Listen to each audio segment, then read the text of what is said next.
Good afternoon, and thank you for enjoying it with a six pack, the Scotty Six Pack, the number one podcast for all things Wisconsin sports. I am your host, Kedrick Stumbris, and you can follow me on the website formerly known as Twitter at Kedrick Stumbris and follow the podcast at Scotty Six Pack for the latest updates in Wisconsin sports.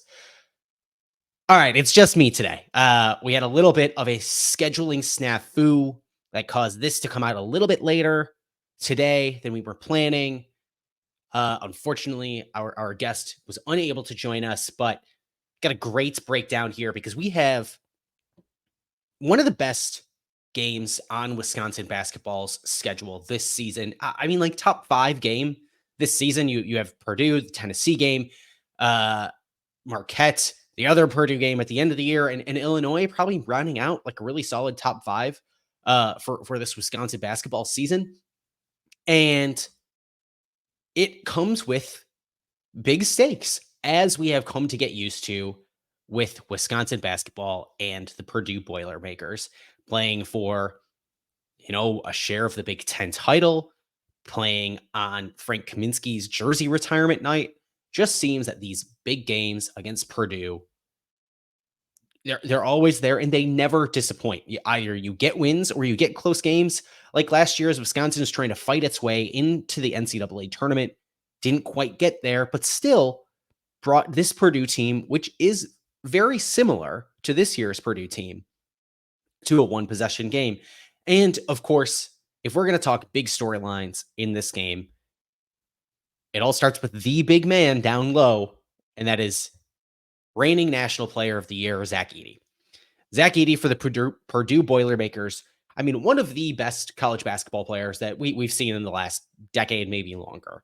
And I think one of the misconceptions about Zach Edey that is out there, and we're going to break down, of course, starting with Zach Edey, some of the key players on Purdue, and then how and why Wisconsin can beat this juggernaut Purdue team in the second half of the show. But it all starts with Zach Edey. And the misconception is that he's only good because he's huge. And look, there is part of that he is very good because he is such a big man. He is 7'4", he weighs 300 pounds, and that's a lot of player to deal with. But it is not just that Zach Edey is a big man. The way he plays the game is impressive, and he has improved so much in the past couple of years that he has played in college basketball. If you think back to the 2022 game at the Kohl Center between Wisconsin and Purdue, where Wisconsin clinched the Big Ten title, thanks to a Chucky Hepburn banked in three-pointer. Just a few crazy possessions. But if you think back to that game, Zach Edey fouled out of that game. He has learned to control his body in a way that I think is very impressive. Of course, he draws a lot of fouls, which is going to happen when you are that large. Teams really don't have any other options but to try and foul you. Now, the thing that makes him different, despite getting to the free throw line at an absurd rate, is that he gets there and he buries those free throws. Think about Giannis. Think about Shaq. Some of the most iconic big men and dominant players in basketball were really great at getting to the free throw line because there was just almost no other way to stop them, but they couldn't make their free throws. Now, I'm not comparing Zach Edey to Giannis Antetokounmpo or to Shaquille O'Neal, but the way in which he is able to convert at the free throw line makes him a special, special player. And at the other end of the court, like we mentioned 2 years ago, he was fouling out of big games. Now he has learned to control his body, is great at just defending with his arms straight up, is not fouling, has one of the lowest foul rates in the Big Ten. He's very impressive. And that makes him an impeccable defender and impeccable in offense where, if you want to bring the comparison back to college basketball, think about Ethan Happ for Wisconsin. He got to the line a heck of a lot. If he could have buried his free throws, he would have been even better than just the All-American that he was. So it starts with Zach Edey. But the narrative around this Purdue team, which, like we mentioned at the top, is still a roster very similar to last year's. The narrative last year was you have Zach Edey down low, who is going to be a big threat. But the question marks are around these young guards on the perimeter that surround him. And those young guards in Braden Smith and Fletcher Lawyer are back, and they're among the best three-point shooters in the country. There's a reason this Purdue offense is number one in the country by adjusted efficiency, according to Ken Pom. And let's start with Braden Smith, the point guard for Purdue, who was not named to the Bob Cousy Award watch list for the best point guard in Division I men's college basketball. And he was snubbed. And is snubbed because, in part, he kind of plays like Chucky Hepburn. He's not a score-first point guard. He is a facilitator. And that is hard when you are a true freshman coming in. Like, Chucky Hepburn has grown into his role after starting as a point guard as a true freshman. Braden Smith has one of the best assist rates in the country. He leads the Big Ten in assist rate. And yeah, your assist rate is going to be quite high when the assists you are getting are in large part because you're able to feed Zach Edey down low. But you have to be able to find those passes when every team defending your offense knows that you want to go to Zach Edey down low. So for Braden Smith to develop into this excellent point guard who's able to get the ball in there without turning it over is very impressive. He also, kind of like Zach Edey, never fouls. And he was good at not fouling last year, but is improved in that metric this year as well. And then there's Fletcher Lawyer on the wing. And it feels like every game I watch, Fletcher Lawyer, this young man, is sinking a huge three-point shot in a moment when the Boilermakers need it the most. If he was a Duke kid, I was thinking about this as I was preparing this episode. If Fletcher Lawyer played at Duke, he'd be the most hated young man in America. He is a guy who comes up, makes clutch shots in clutch moments, and there's just nothing you can do about it. And he is an X factor for Purdue in late game situations. And he's had a similar improvement this year like Braden Smith has. These two then freshmen, now sophomore, players on the perimeter. Fletcher Lawyer also never fouls. He hasn't been great shooting from inside the arc, but when he does get inside the arc, he gets to the free throw line at a good rate, and he's one of the best free throw shooters in the Big Ten. When he's outside of the arc, he is a three-point shooter who is hitting above a 51% clip in Big Ten play. And that's not even because he hasn't taken a lot of shots. He has 45 attempts from three and is hitting more than half of them. Fletcher Lawyer is an excellent player and is one of the reasons this Purdue team is even better than last year's. Now, another one of the reasons is you look at the other perimeter support that Zach Edey has, and that is Lance Jones on the wing. Lance Jones, a senior transfer from Southern Illinois.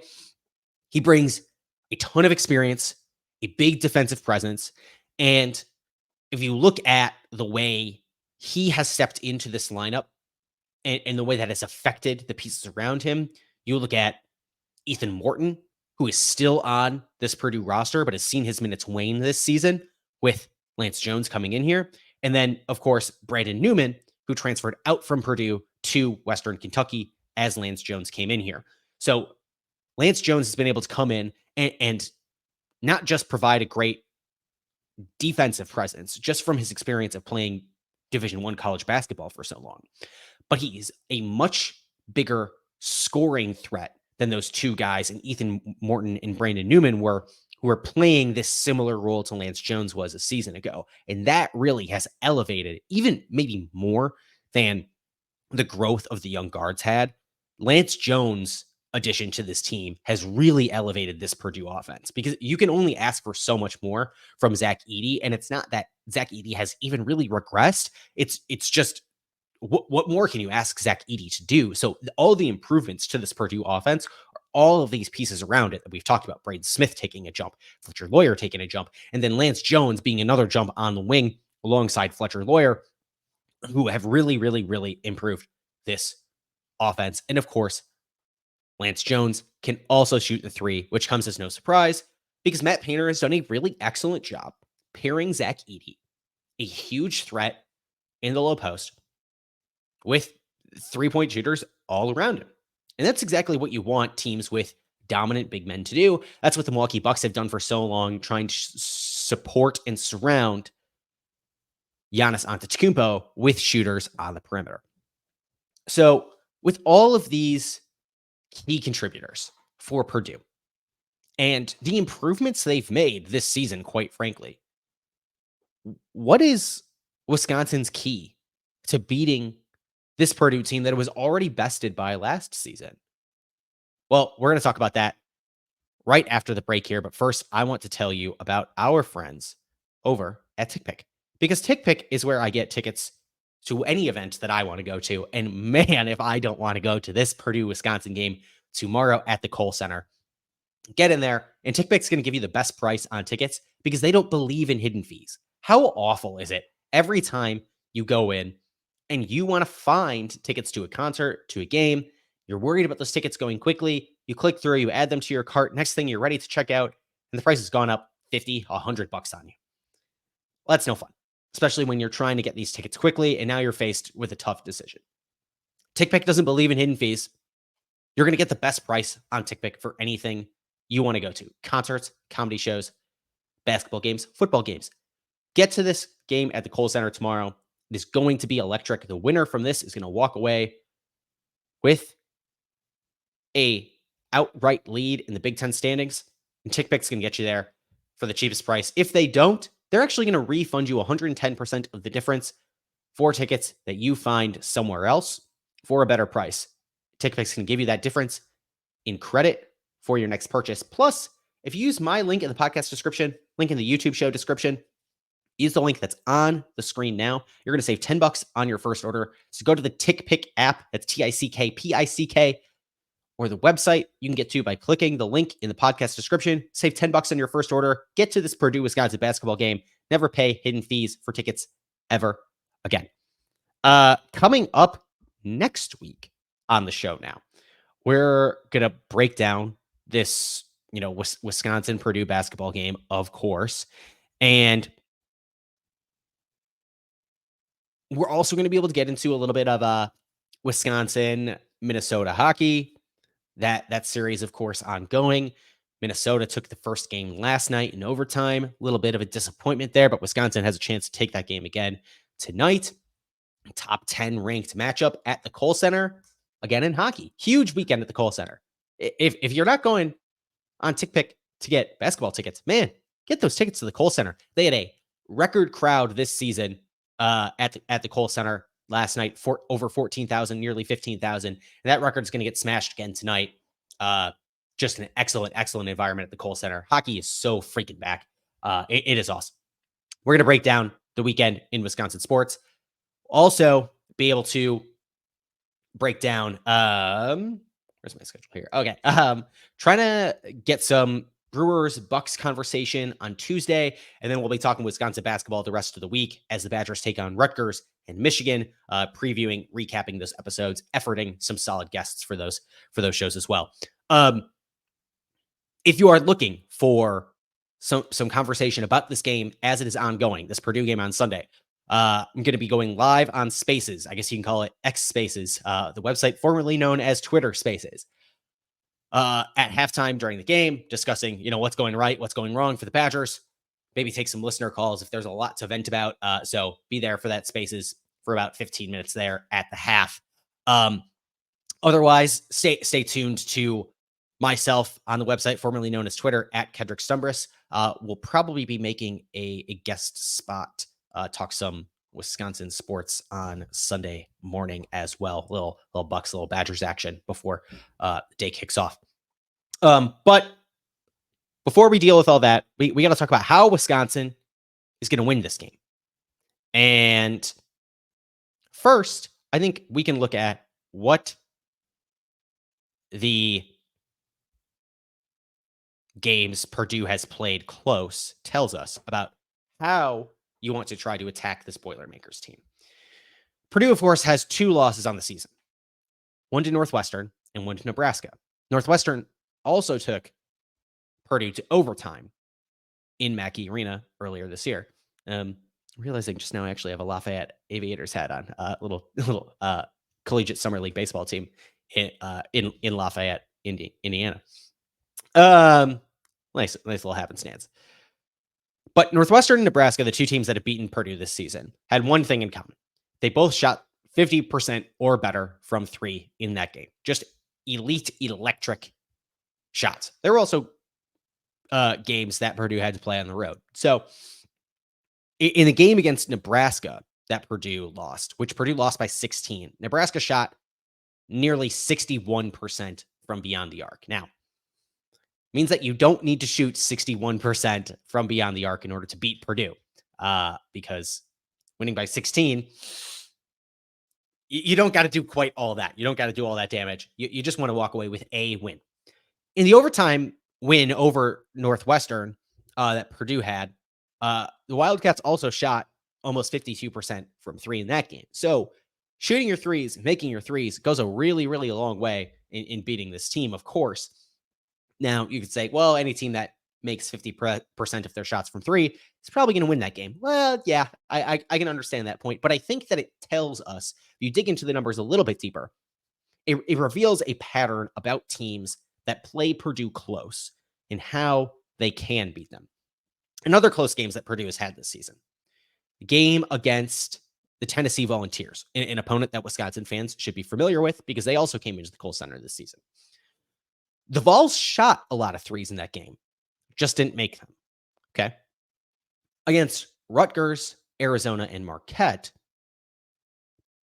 those three teams, when they played Purdue, they shot three of the four lowest volume of threes against the Boilermakers team this season, but all kept it within single digits. So there are two different recipes here for teams against Purdue to keep it close, or, ways that Purdue tries to shut down teams depending on, the game script there. Either allowing a lot of threes compared to the shots taken on the field, or allowing very few threes compared to the shots in total taken from the field. So I think one of the biggest questions in this game is, will Purdue try to chase Wisconsin off the three-point line, or would they rather dare teams to make their threes and protect the paint with Zach Edey and make those threes and just try to keep up at enough of a rate of making those three-pointers that you can keep up with a scoring Zach Edey is going to get down low, as well as the other three-point shooters that Purdue has.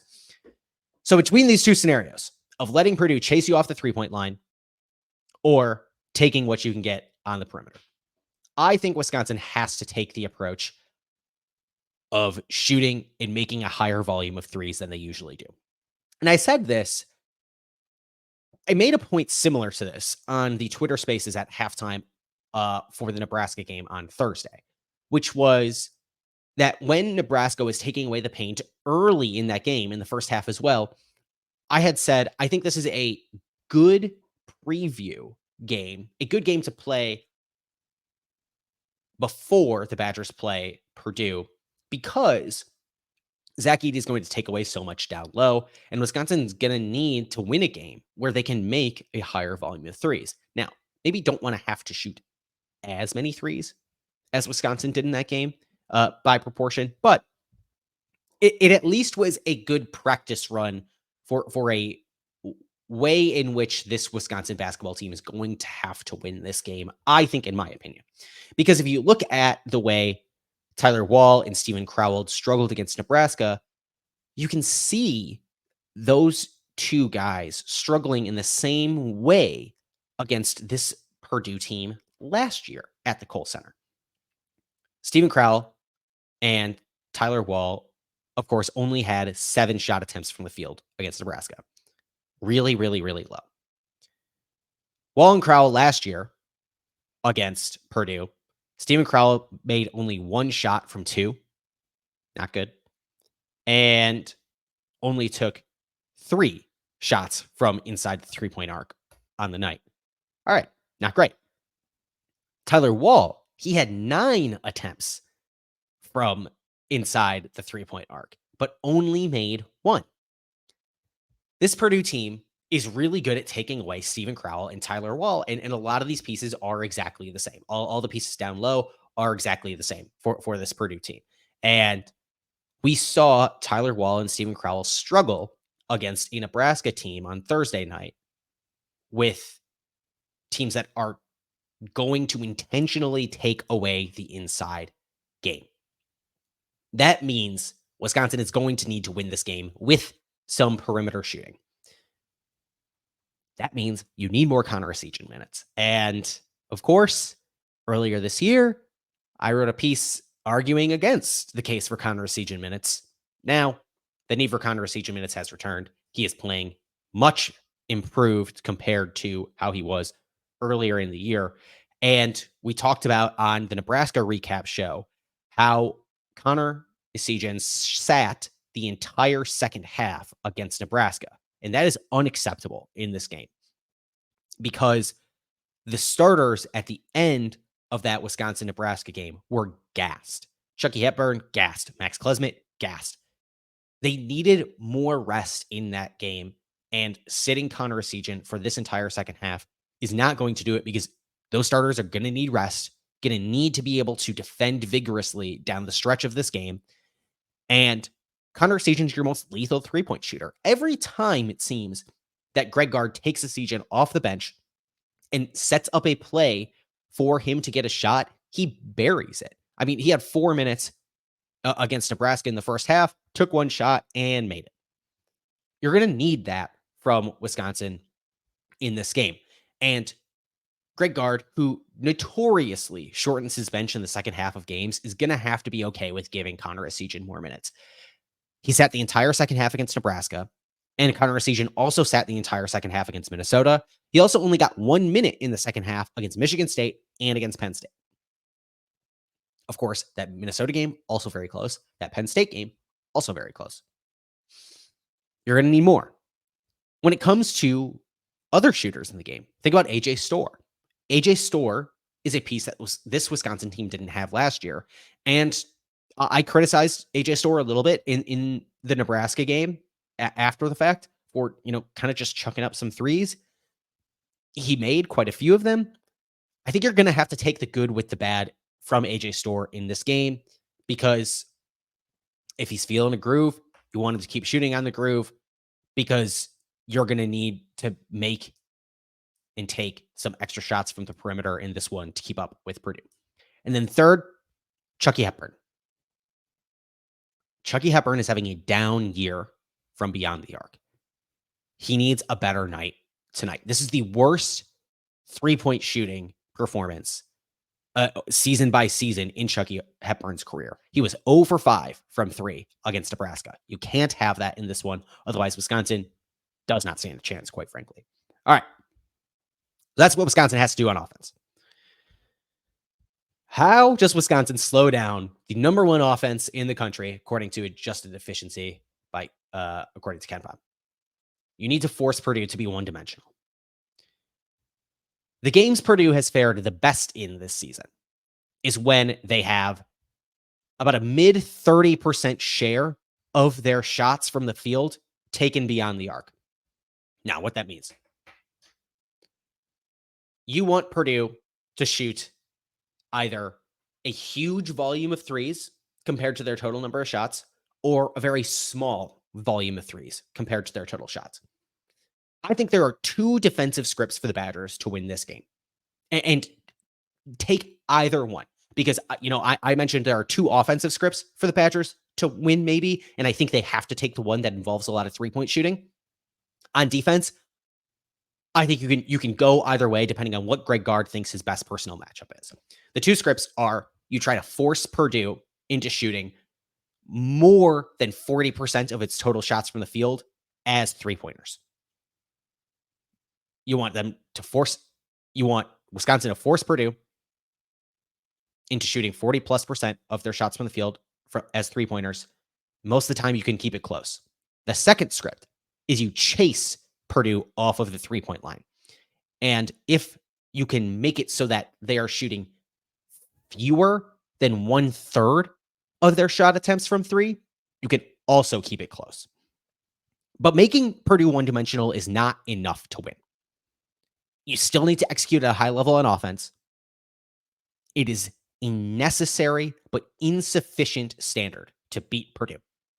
You're going to need all things clicking here, but making them one-dimensional on offense is the very, very, very first step that you have to take if you are the Wisconsin Badgers. Which brings me to my wrap-up of sorts here, which is that Wisconsin can win this game.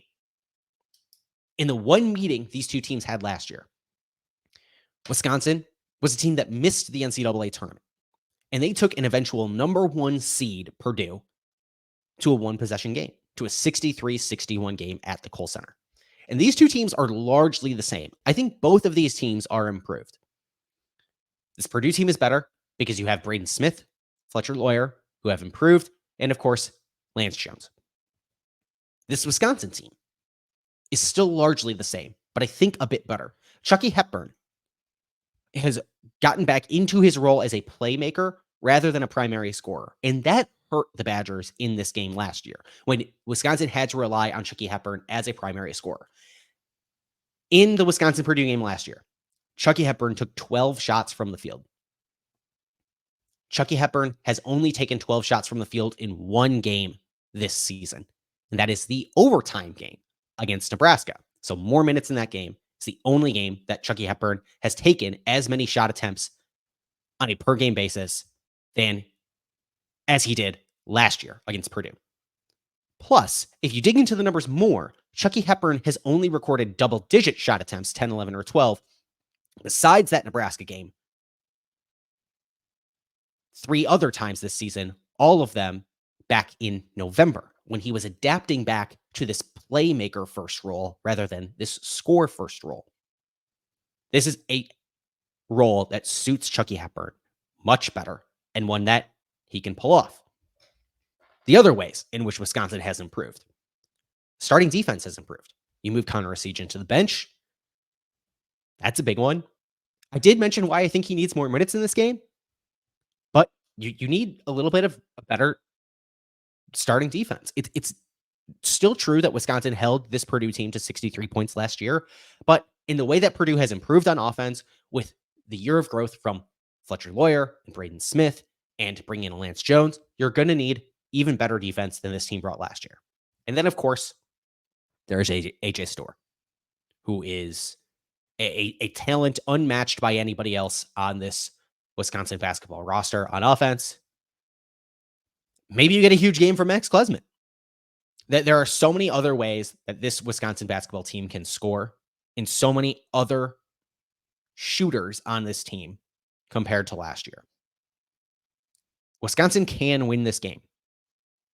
You make Purdue one-dimensional, you make your threes, and you have a recipe to walk out of the Kohl Center on Sunday afternoon with an outright lead in the Big Ten standings. And it's a game you're going to have to win if you want to win a Big Ten title, because you have to return to Purdue on Zach Edey's senior night at the end of the regular season. You're probably not winning that one. This is the one you got to get. So that's going to do it for today's recap, preview, whatever you want to call it. Today's preview of Wisconsin basketball versus Purdue. As a reminder, we're going to be live on Twitter Spaces during halftime of this game. You can find it by following me, your host, Kedrick Stumbris, on the website formerly known as Twitter at Kedrick Stumbris, and follow the podcast at Scotty Sixpack for the latest updates in Wisconsin sports. Thank you for listening on whatever your podcast platform of choice is. While you are here, hit the subscribe button, hit the follow button, hit that bell so you get notified as soon as we upload new episodes, like the one we're going to have on Monday, recapping this game that I think is just going to be electric. You can also watch us on YouTube, youtube.com/@Scotty Sixpack. On Wisconsin. Let's go.